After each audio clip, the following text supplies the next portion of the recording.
Hello guys, welcome back to my channel. हाजिर हूँ आपके लिए लेकर एक हॉलीवुड एक्शन मूवी की एक्सप्लेनेशन जिसका नाम है केट।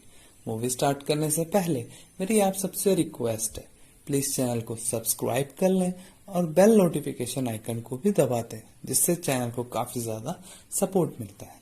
चलिए बिना किसी देरी के मूवी को स्टार्ट करते हैं। मूवी के स्टार्टिंग में हम देखते हैं ओसाका शहर। फिर हमें एक आइसक्रीम ट्रक दिखाया जाता है जिसके अंदर कुछ खुफिया लोग होते हैं। फिर हमें मूवी की मेन कैरेक्टर इंट्रोड्यूस होती है केट, जिसके साथ उसका पार्टनर वी भी होता है। दोनों आपस में बात कर रहे होते हैं तो वी केट को उसका फेवरेट बूम बूम लेमन देता है और कहता है, और तुम कहती हो मुझे तुम्हारी फिक्र नहीं है। ये सुनकर केट वहां से मुस्कुराकर अपने मिशन के लिए चली जाती है। रास्ते में उसे दो गार्ड दिखते हैं जिनको वो आसानी से मारकर अंदर लॉक कर देती है। फिर वो एक हाइट वाली जगह पर जाती है और अपने टारगेट की तरफ गन पॉइंट करती है। वो शूट करने ही वाली होती है कि जिस आदमी को उसे मारना था उसके साथ एक बच्ची भी होती है, जिसे देखकर केट शूट करने से मना कर देती है। पर उसे लगातार ऑर्डर मिल रहे होते हैं जिसके कारण उसे शूट करना पड़ता है, जिससे कि उस लड़की के डैड की मौत हो जाती है। वो लड़की डर जाती है और बहुत जोर से चिल्लाती है, जिसे देखकर केट को काफी ज्यादा गिल्ट फील होता है। इसके बाद वो वी को मिलने जाती है। वी केट से कहता है कि उसे नहीं मालूम था कि वहां एक बच्ची भी है। जहाँ केट कहती है कि वी, हमने कुछ डिसाइड किया था कि बच्चे नहीं, पर फिर भी मुझे ये करना पड़ा। मुझे अब रिटायर होना है, मुझे अब एक नॉर्मल लाइफ चाहिए। जहाँ वी कहता है कि तुम बोर हो जाओगी। केट कहती है कि मुझे फिर भी रिटायर होना है। वी कहता है कि बस ये आखिरी असाइनमेंट कंप्लीट कर दो, उसके बाद तुम जो चाहे चुन सकती हो। ये सुनकर केट अपने घर आ जाती है, जहाँ उसने वो ड्रेस बाय कर ली थी जो उसे मार्केट में पसंद आई थी। उसके बाद वो एक रेस्टोरेंट में जाती है जहाँ उससे एक लड़का बात करने की कोशिश करता है, पर केट इम्प्रेस नहीं होती। तो लड़का कहता है, मैं तो बस बात करना चाहता था। वो अपना नाम स्टीफन बताता है, तो दोनों आपस में बात करते हैं। उसके बाद वो केट के घर पर आकर इंटीमेट हो जाते हैं, जहाँ केट उसका आईडी कार्ड पढ़ लेती है, जहाँ उसे केट दफा हो जाने को कहती है, क्योंकि केट को पता चल चुका था वो किसी के कहने पर आया था। फिर वो अपने नए मिशन के लिए निकल जाती है, जहाँ उसे एक आदमी को शूट करना था। अचानक से उसकी तबीयत खराब हो जाती है और उसका निशाना चूक जाता है। फिर वो एक कार चुरा कर वहां से भागने लगती है, तो उसके पीछे पुलिस पड़ जाती है। तो हाई स्पीड के कारण केट की कार का एक्सीडेंट हो जाता है। उसके बाद केट की आंख हॉस्पिटल में खुलती है, जहाँ डॉक्टर उससे पूछते हैं कि तुम किसी रेडियो एक्टिव रेडिएशन के कांटेक्ट में आई थी, जिसमें केट मना कर देती है। तो डॉक्टर उसे बताता है कि तुम्हारी बॉडी में पोलोनियम 204 पाया गया है, जिससे कि तुम्हारी एक दिन के अंदर मौत हो जाएगी। तुम्हारे पास बस एक ही दिन बचा है। ये सुनकर केट को काफी ज्यादा गुस्सा आता है। वो चीजें इधर उधर फेंकने लग जाती है, तो वहां से निकलने का सोचती है। वो एक पुलिस वाले की गन चुरा लेती है और डॉक्टर को एक मेडिकल रूम में ले जाकर कुछ दवाइयां और 5 इंजेक्शंस लोड करवाती है। फिर वो डॉक्टर की कार चुरा लेती है और उस केट को पता चल जाता है कि उसकी ड्रिंक में जहर किसने मिलाया था। वो कोई और नहीं, स्टीफन ही होता है। केट ने उसकी आईडी देखी थी, तो उसके घर का पता उसे पता होता है। तो उसके घर जाती है, तो स्टीफन अपनी गर्लफ्रेंड के साथ पार्टी करके आया होता है। तो केट उन दोनों पर हमला कर देती है और उनको जान से मारने की धमकी देती है और पूछती है कि बताओ, तुमने मेरी ड्रिंक में जहर क्यों मिलाया था। तो स्टीफन बताता है कि ये सब उसने सार्टो के कहने पर किया। उसे नहीं मालूम था कि उसमें जहर है। उन्हें बोला गया था कि ये सिर्फ एक ड्रग है। वो किनीमा गैंग के साथ जुड़ा हुआ था, बस उसे उस गैंग से आजाद होना था, इसलिए उसने ये आखिरी काम किया। उसके बाद वो आजाद हो गए थे, उनको बस एक नॉर्मल लाइफ चाहिए थी। तो केट को अपनी याद आ जाती है कि उसे भी बस एक नॉर्मल लाइफ चाहिए थी। तो वो उनके वॉशरूम में जाती है और खुद को साफ कर लेती है, और स्टीफन की गर्लफ्रेंड उसके लिए कुछ कपड़े लेकर आती है। उसके बाद स्टीफन की गर्लफ्रेंड केट से पूछती है कि मैं कुछ और कर सकती हूँ।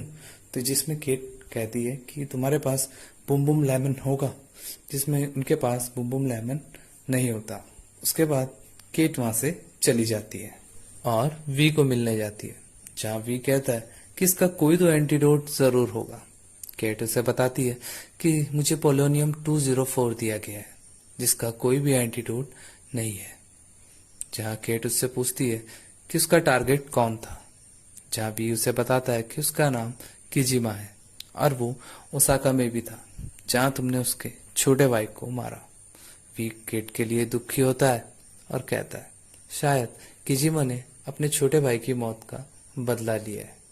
फिर केट उससे साटो के बारे में पूछती है, जहाँ भी उसे बताता है कि वो एक ब्लैक लिजर्ड वाली जगह पर जाकर ड्रिंक करता। उसके बाद केट अपनी गन पे एक साइलेंसर लगाती है और फिर ब्लैक लिजर्ड वाली जगह पर पहुंच जाती है, जहाँ साटो होता है।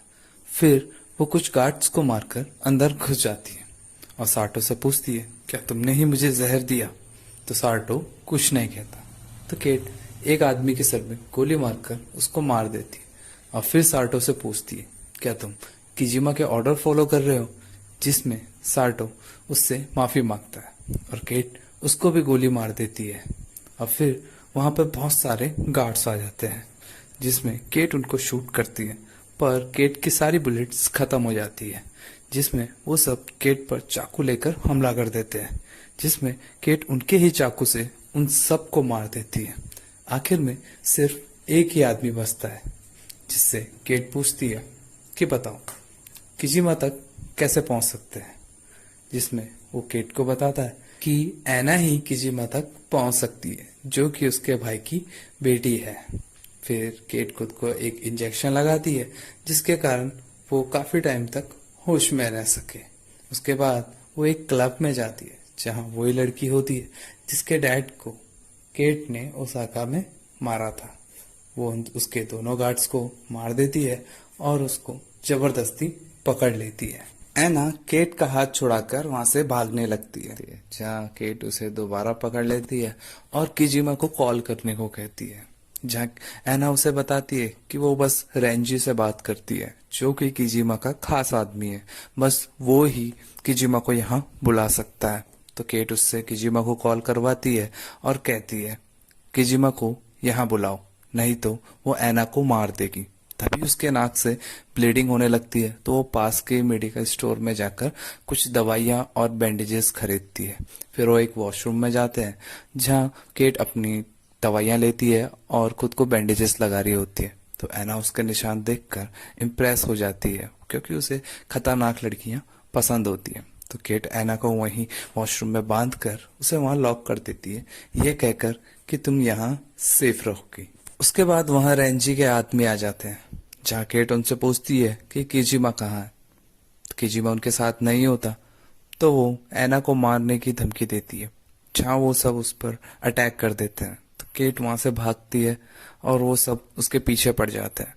तो केट उनको एक एक करके मार रही होती है कि तभी ऐना खुद को छुड़ाकर वॉशरूम से बाहर आती है, जहाँ वो लोग ऐना को ही मारने वाले होते हैं कि तभी केट उन सबको मारकर ऐना को बचा लेती है। केट ऐना को कहती है कि अब तुम जा सकती हो, जहाँ ऐना जाने से मना कर देती है। वो कहती है किजिमा ने ही मेरे डैड को मारा है, अब वो मुझे भी मार देगा। जहाँ केट को अपना पहला मर्डर याद आता है कि जब वो मर्डर करने जा रही थी तो उसकी गन में गोलियां नहीं थी, पर फिर भी उसने एक चाकू से उस आदमी को मारा। फिर मूवी प्रेजेंट में आती है। केट ऐना को बताती है कि वो मर रही है, जहाँ ऐना को लगता है ये सब किजिमा ने किया है, इसलिए ऐना केट की हेल्प करने के लिए तैयार हो जाती है, जहाँ उसे एक टी शर्ट देती है और एक गॉगल देती है, ये कहकर कि तुम खून से सने हुए कपड़े पहनकर तो नहीं घूम सकती। तो केट ऐना से पूछती है कि हम रेंजी को कैसे पकड़ सकते हैं। ऐना बताती है उसका एक बॉयफ्रेंड है चैंग, वो शायद जानता है कि रेंजी हमें कहाँ मिलेगा। तो वो दोनों प्लान बनाकर चैंग के घर में घुस जाते हैं, जहाँ केट चैंग से पूछती है कि हमें रेंजी कहाँ मिलेगा। चैंग उसे कुछ नहीं बताता और उन दोनों के बीच में फाइट हो जाती है। चैंग केट का गला दबाकर उसको मारने वाला होता है कि ऐना पेन से उसके सर पर जोर से मारकर उसको मार देती है। ऐना के फेस पर ब्लड लग जाता है, जहाँ ऐना काफी ज्यादा डर जाती है। तो केट उसको संभालती है और वो चैंग के घर की तलाशी लेते हैं, जहाँ उन्हें काफी गन्स भी मिल जाती है। उसके बाद वो रेंजी को पकड़ने जाते हैं, जहाँ एना रेंजी के कार के आगे आ जाती है और पीछे से केट उसके गार्ड्स को मारकर रेंजी को कार से बाहर निकाल लेते हैं। केट रेंजी से पूछती है कि हमें किजिमा कहाँ मिलेगा, जहाँ रेंजी उन्हें बताता है कि जब भी किजिमा गायब होता है तो वो कहता है हमें फैमिली के साथ रहना चाहिए। तो एना समझ जाती है कि किजिमा कहाँ पर है। केट रेंजी के सर में गन की बैक साइड से जोर से मारकर रेंजी को बेहोश कर देती है। एना केट को बताती है कि वो हमारे पुराने फैमिली हाउस में है, जहाँ सब लोग बड़े हुए हैं, मेरे डैड भी। उसी वक्त केट को वी का कॉल आता है, तो केट वी की हेल्प लेने से मना कर देती है। उसके बाद वो एक टैक्सी रुकवाते हैं, जिसमें टैक्सी वाला उनको बिठाने से मना कर देता है, पर एना उसको गन दिखाकर टैक्सी में बैठ जाती है। पर केट काफी ज्यादा थक चुकी थी, इसलिए वो एना के कंधे पर सर रखकर थोड़ा आराम करती है। तो एना उन दोनों की सेल्फी ले लेती है। उसके बाद वो एना के पुराने फैमिली हाउस पर पहुंचते हैं, जहां केट एना को वापस जाने के लिए कह देती है कि तुम अभी बच्ची हो और बच्ची ही रहो, तुम अभी छोटी हो, इसलिए जल्द ही सब भूल जाओगी। मुझे वो खुशी नहीं मिली। अपने अंदर कभी नफरत मत पालना, अपनी जिंदगी की लगाम अपने हाथ में लो और अब जाओ। उसके बाद केट खुद को एक इंजेक्शन लगाती है और फिर किजिमा के पास जाती है, जहाँ किजिमा केट से कहता है शायद इस बूढ़े आदमी की किस्मत में यही है। केट उसे बताती है कि वो मर रही है, वो भी तुम्हारी वजह से। जहाँ वो बोलता है वो बस अपनी फैमिली को प्रोटेक्ट कर रहा था। केट कहती है ओसाका में जो हुआ तुमने उसका बदला लिया। तो किजिमा उसे कुछ फोटोग्राफ्स दिखाता है, जिन्हें देखकर केट समझ जाती है इसके पीछे रेंजी और वी है। जहाँ किजिमा उसे कहता है एनी एक अच्छी लड़की है, वो कुछ भी नहीं बचा पाया, अपनी फैमिली को भी नहीं, मैं ये डिजर्व करता हूँ। ये कहकर किजिमा पीछे की तरफ मुड़ जाता है और केट उसके सर पर गन तान कर खड़ी हो जाती है और फिर अंदर से गोली चलने की आवाज आती है। बाहर वी भी आया होता है, जो एनी को केट के खिलाफ भड़का देता है। वो उसे बता देता है कि ओसाका में केट ने ही तुम्हारे डैड को मारा था। उसके बाद केट अंदर से बाहर आती है और उन दोनों को साथ में देख लेती है। केट को पता चल जाता है कि वी ने एनी को सब कुछ बता दिया है। तो केट कहती है तुम चाहे मुझे शूट कर दो, पर उसकी कार में बिल्कुल मत बैठना। वो उसे समझाती है कि ऐसे लोग ही हम जैसे लड़कियों की लाइफ बर्बाद करते हैं। वो आगे कहने ही वाली होती है कि तभी एनी केट को शूट कर देती है, पर वो गोली केट के फेस से होकर निकल जाती है, जिससे कि केट वहां पर बेहोश हो जाती है। उसके बाद वी एनी को अपनी कार में बिठाता है और रेंजी के बिल्डिंग में लेकर जाता है, जहां रेंजी और वी के बीच थोड़ी बहस हो जाती है। जहां वी उसे कहता है कि केट उसे पसंद थी, तुम्हें उसे जहर नहीं देना चाहिए था। रेंजी कहता है पर तुम भी तो यही चाहते थे। वी बोलता है कि मैं बस चाहता था, मैंने उसे जहर देने के लिए नहीं कहा था। उसके बाद वो अपने नए बिजनेस डील के लिए हाथ मिलाते हैं। उसके बाद हमें केट को दिखाया जाता है, जो कि बेहोश होती है। उसी वक्त वहां पर किजिमा आता है, जो कि नहीं मरा होता, क्योंकि केट ने उसे गोली नहीं मारी होती।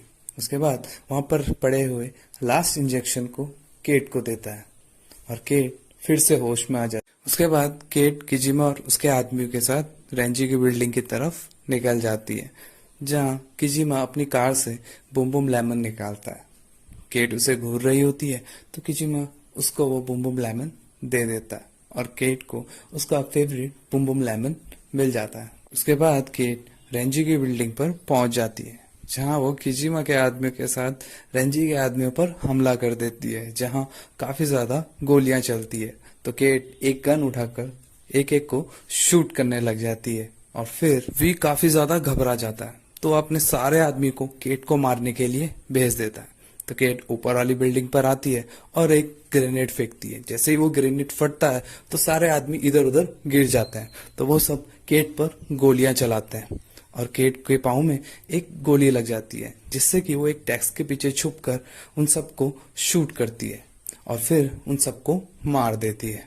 उसके बाद वी एनी को उठाकर दूसरी तरफ जा रहा होता है, जहाँ वो रेंची को कहता है कि तुम यहीं रुको और उनका सामना करो। इसी बार किजिमा और रेंजी का आमना सामना होता है, जहाँ किजिमा के आदमी रेंजी के आदमियों को मार देते हैं। रेंजी किजिमा को कहता है कि तुम अब बूढ़े हो चुके हो, तुम्हें अपना बिजनेस जवान लोगों के हाथ में दे देना चाहिए। तो किजिमा उसकी तरफ एक तलवार फेंकता है और उसे फाइट करने को कहता है। फिर वो दोनों फाइट करते हैं और रेंजी किजिमा की तरफ अटैक करता है। किजिमा उसका अटैक ब्लॉक कर देता है और एक ही बारी में उसका सर धड़ से अलग कर देता है। फिर केट वी के पास जाती है, जहाँ वी ने एनी को पकड़ा हुआ होता है। तो केट वी से कहती है कि उसे छोड़ दो, उसे जाने दो, उसे इन सब चीजों में मत घसीटो। फिर केट को याद आता है कि वी ने उसे क्या सिखाया था। अगर तुम सर पर गोली मारोगे तो मरने वाला समझ जाएगा कि ये पर्सनल नहीं था। अगर तुम उसके पेट पर गोली मारोगे तो वो तड़प तड़प कर मरेगा, जिससे वो समझ जाएगा कि ये पर्सनल था। उसके बाद केट वी के पेट में गोली मार देती है और वी उसकी तारीफ करता है कि ये तुम्हारा बेस्ट शॉट था। उसके बाद वी मर जाता है।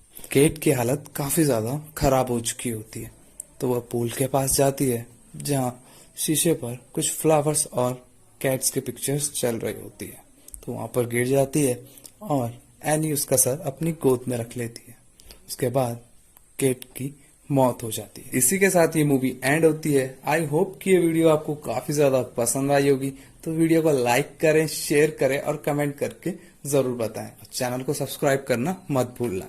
फिर मिलते हैं नई वीडियो में नई मूवी के साथ।